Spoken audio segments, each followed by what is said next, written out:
Update sa ginawa kong high-tech na toilet window mga idol. Ayan, kung makikita nyo ay hindi na toothbrush ito para mas matibay talaga at hindi Grabe high-tech, no? na basta-basta na mapupudpod. At dito naman sa box, kung maghulog ka ng barya ay mas pinaganda na. Ayan, ganyan na ang kaniyang box. Ayan, napaka high-tech ng toilet window na ito dahil automatic ito na magpupuna sa inyo pag hulog nyo ng barya. Okay, connect lang natin itong wire sa battery para masubukan na Galing, no? Di battery pa, ano?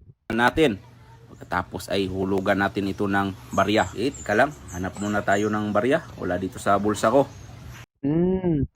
Ano pala, barya pala ang gagamitin para gagana siya. Ang galing. Ito na. At ito na, subukan nating hulugan.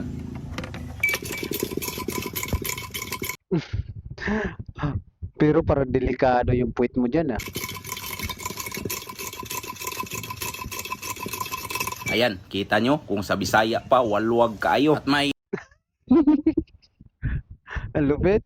automatic rin ito na tubig na mag-spray.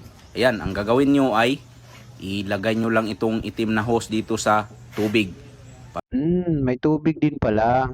Para paghulog nyo ng barya ay automatic ito na tatagas yung tubig. Okay, subukan natin ulit. Hulugan natin. Ayan, Lupit, kita nyo no? ay tumagas na yung tubig. Pero ako hindi ko gagamitin talaga yan. Bahala kayo dyan. No? Ang talino na nakagawa ng ganyan, mga boss, no? Sensor. Na once na umulan, ay automatic ito. na yung mga sinampay ay pupunta sa ilog ng bahay. Katulad nito. Oh, ang galing, no? Maanuhan lang siya ng konting tubig, oh. Yung sinampay mo, papasok ka agad sa may gilid para hindi maulanan. Galing. At naman, kapag tumila na ang ulan, ganito.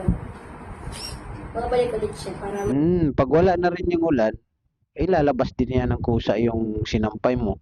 Galing. matuyo ulit. Talino na nakagawa, no?